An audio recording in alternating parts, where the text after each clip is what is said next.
Problem ஆகி நம்ம waste என்னமோ ஒர்க் ஆகாதுன்னு சொல்லி தூக்கி போட்ட ஒரு ஃபேன் எடுத்திருக்கோம்.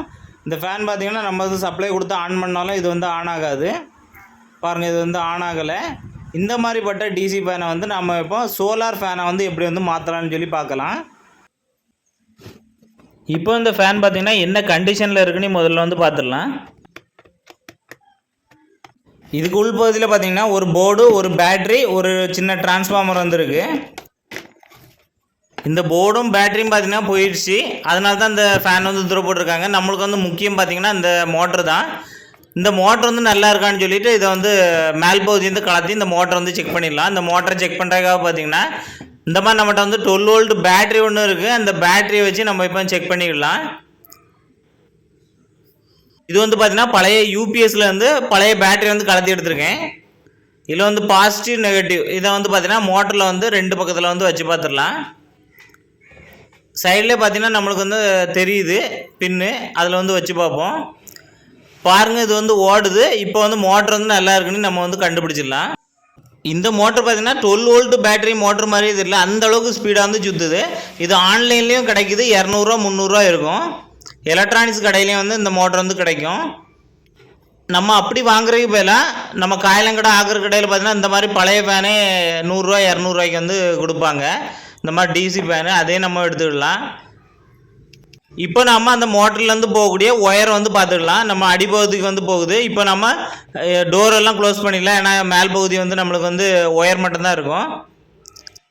இப்போ இந்த மோட்டரில் உள்ள ஒயர் பார்த்திங்கன்னா இந்த போர்டில் கனெக்ட் ஆகிருக்கும். அந்த ஒயர் மோட்டரில் உள்ள ஒயரை தனியாக கட் பண்ணி எடுத்துருங்க.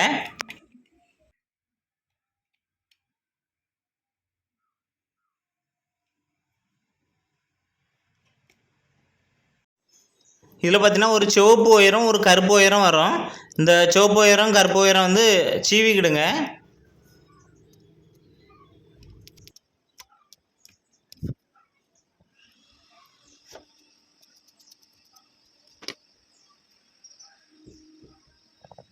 இந்த மோட்டர்லேருந்து வரக்கூடிய சிவப்பு ஒயரில் பார்த்திங்கன்னா ஒரு சின்ன சுவிட்சை இணைக்கணும். இதுதான் பார்த்திங்கன்னா என்னமோ இதுதான் ஆன் ஆஃப் சுவிட்ச் இது. இப்போ நம்ம இதை கட் பண்ணி இந்த சுவிட்சை உள்ளே வச்சிடலாம். கட் பண்ணியாச்சு. இந்த சுவிட்சை வச்சு ஸ்க்ரூ போட்டோன்னா ஸ்க்ரூ போட்டுருங்க. சிலிக்கான் க்ளூகன் இருக்கவங்க பார்த்திங்கன்னா க்ளூகன் மாட்டிடுங்க. இந்த சுவிட்சில் பார்த்திங்கன்னா ரெட் கலரை தான் இணைக்கணும். பிளாக் கலரை இதில் இணைக்கக்கூடாது. சுவிட்சுனாலே அதில் பாசிட்டிவ் மட்டும்தான் வரணும் அப்படின்னு நினச்சிடுங்க.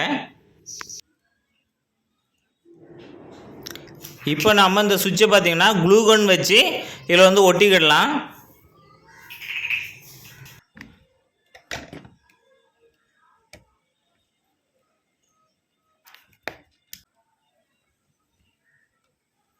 சுவிட்சில் பார்த்திங்கன்னா 2 லைன் கொடுக்கணும். ஒரு லைன் பார்த்திங்கன்னா மோட்டர்லேருந்து வரக்கூடிய ஒரு சிவப்பு ஒயரை அதில் கனெக்ட் பண்ணுங்கள். அடுத்து பார்த்திங்கன்னா இந்த மாதிரி சின்ன துண்டு சிவப்பு ஒயர் எடுத்துடுங்க.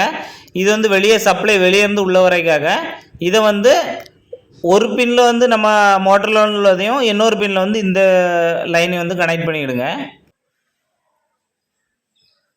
இப்போ இன்னொரு துண்டு கருப்பு ஒயர் எடுத்து அதை பார்த்திங்கன்னா நம்ம மோட்டர்லேருந்து வரக்கூடிய கருப்பு ஒயரில் டேரெக்டாக கனெக்ட் பண்ணிடலாம். இப்போ இன்சுலேஷன் டேப் வச்சு இந்த ஒயர் நம்ம சுற்றிடலாம்.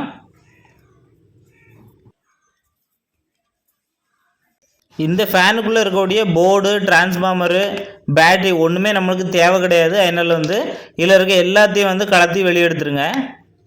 இல்லை உங்களுக்கு அப்படியே உள்ளே இருக்கட்டும் அப்படின்னாலும் இதை உள்ளே வச்சுக்கலாம். இதனால் நம்மளுக்கு ஒரு டிஸ்டர்பும் இல்லை. நம்ம டைரக்ட் லைனை தான் வெளியே எடுத்துருக்கோம், மோட்டரில் உள்ள லைனை.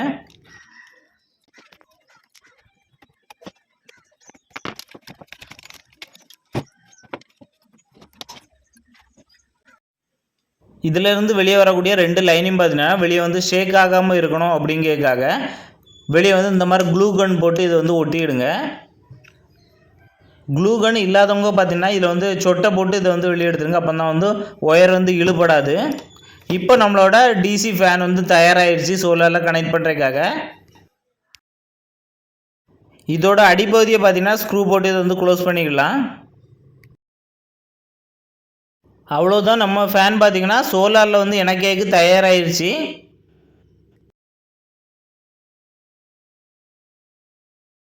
இந்த ஃபேனுக்கு சோலார் இணைக்கிறதுக்காக பார்த்திங்கன்னா என்கிட்ட 12 வோல்ட் சோலார் பேனல் இருக்குது. இதோட வாட்ஸ் பார்த்திங்கன்னா 16 வாட்ஸ். இது 1.3 ஆம்பியர் இருக்குது. இந்த பேனல் பார்த்திங்கன்னா 1400 கடைகளில் சேல் ஆகுது. இதோட குறைஞ்ச வாட்ஸ் பார்த்திங்கன்னா 1000 ரூபாய்க்கும் சேல் ஆகுது. அடுத்தே பார்த்திங்கன்னா இந்த மாதிரி சோலார் சார்ஜ் கண்ட்ரோலர்னு ஒன்று இருக்குது. இதோட ப்ரைஸ் பார்த்திங்கன்னா 600 ரூபாய்க்கு வந்து சேல் பண்ணுறாங்க. இது 12 வோல்ட் பேனல், 24 வோல்ட் பேனல்ல வந்து இது வந்து ஒர்க் ஆகும். இப்போ இந்த பேனலில் பார்த்திங்கன்னா நம்ம பேட்ரி, சோலாரு, ஃபேனு மூணையுமே இதில் வந்து இணைக்கணும். இதோட பேட்ரி பார்த்திங்கன்னா 12 வோல்ட் பேட்ரி வந்து இதில் வந்து கனெக்ட் பண்ணியிருக்கோம். உங்கள்கிட்ட லித்தியம் பாஸ்பரஸ் பேட்ரி இருந்துச்சு அப்படின்னா அது வந்து மாட்டிடுங்க. அது வந்து ரொம்ப நாள் உழைக்கும். இல்லாதவங்க பார்த்தீங்கன்னா பைக் பேட்ரி அந்த மாதிரி 12 வோல்ட் பேட்ரி இருந்தாலே போதும். அதை வந்து இதில் வந்து கனெக்ட் பண்ணிக்கலாம். இப்போ நாம் சோலாரை வந்து வெயிலில் வந்து வச்சுருக்கோம். வெயிலில் வச்சு பார்த்தீங்கன்னா மல்டிமீட்டரில் வந்து எவ்வளோ வோல்ட் வந்து சோலாரில் வழியாக நம்மளுக்கு கிடைக்குன்னு பார்த்துடலாம். இதோட உள்பகுதியில் பார்த்தீங்கன்னா பாசிட்டிவ், வெளிப்பகுதி வந்து நெகட்டிவ்னு இருக்குது. இப்போ நம்ம ரெட் கலர் வந்து இதோட உள்பகுதியும் பிளாக் கலரை வெளியே வச்சு பார்க்கும்போது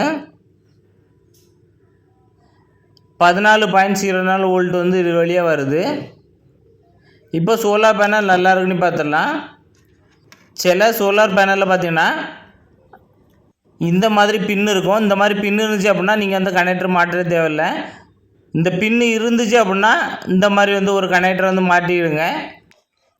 இப்போ நாம் இந்த கண்ட்ரோலில் பார்த்தீங்கன்னா சோலாரில் உள்ள பாசிட்டிவ் நெகட்டிவ், பேட்டரியில் உள்ள பாசிட்டிவ் நெகட்டிவ், அப்புறம் வந்து லோடு ஃபேனில் உள்ள பாசிட்டிவ் நெகட்டிவ் அந்த மாதிரி வந்து எல்லாத்துக்குமே தனித்தனி பின் வந்து கொடுத்துருக்காங்க. அதில் வந்து பிக்சரை பார்த்துக்கிட்டு பாசிட்டிவ்னு இருக்கிற இடத்துல பாசிட்டிவும், நெகட்டிவ் இருக்கிற இடத்துல நெகட்டிவ் வந்து கனெக்ட் பண்ணிக்கலாம். இப்போ நம்ம மூணுமே இதில் வந்து கனெக்ட் பண்ணுவோம். இப்போ நம்ம சோலாரில் உள்ள 2 லைனையும் பார்த்தீங்கன்னா இந்த இதில் வந்து கண்ட்ரோலரில் மாட்டின உடனேயே சோலாரில் வந்து எவ்வளோ வோல்ட் வந்து நம்மளுக்கு வந்து வருதுன்னு பார்த்துடலாம். இதில் பார்த்தீங்கன்னா 14.3 வோல்ட் வந்து வருது. இப்போ வந்து பேட்டரியோட பாசிட்டிவையும் இன்னொன்று பார்த்தீங்கன்னா நெகட்டிவ் இருக்குது, நெகட்டிவ் வந்து இணைச்சிடுங்க. இதே மாதிரி பார்த்தீங்கன்னா ஃபேனுக்குள்ளே பாசிட்டிவ் நெகட்டிவ் வந்து இணைச்சிடுங்க. இப்போ பார்த்தீங்கன்னா சார்ஜ் வந்து சோலார் பேனல்லேருந்து பேட்டரி வந்து ஃபுல் பண்ணுது. இப்போ இந்த ஃபேனையும் வந்து இணைச்சிடலாம்.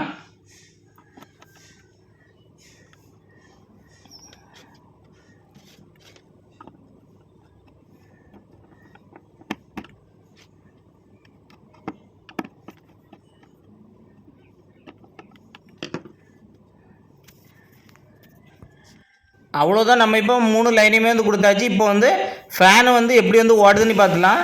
பார்த்தீங்கன்னா ஆன் பண்ணோடனே தெரியுது, செம்ம ஸ்பீடாக வந்து ஓடுது. ஒரு ரூமு இல்லைனா கடைக்குள்ளே வைக்கிறீங்க அப்படின்னா சூப்பராக வந்து ஸ்பீடாக வந்து சுற்றுது.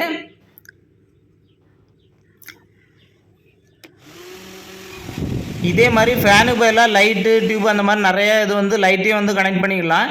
இது யாருக்கெல்லாம் பயன்படும் அப்படின்னு பார்த்தீங்க அப்படின்னா ரோட்டோரமாக கடை வச்சுருக்கவங்க, அவங்களுக்கெல்லாம் கரண்ட் சப்ளை கொடுக்க மாட்டாங்க. இல்லைனா கோழி பண்ணை அது இது ஏதாவது ஒரு நம்ம ஒன்று கரண்ட் சப்ளை இல்லாத இடங்களுக்கு வந்து இது வந்து சூப்பராக வந்து பயனுள்ளதாக இருக்கும். ரோட்டோரமாக இருக்கக்கூடிய தள்ளுவண்டி கடைகள், அப்புறம் வந்து சைக்கிளில் வந்து போகக்கூடியவங்க எல்லாருக்குமே இது வந்து யூஸ்ஃபுல்லாக இருக்கும். இந்த வீடியோ வந்து எல்லாருக்கும் ஷேர் பண்ணி விடுங்க.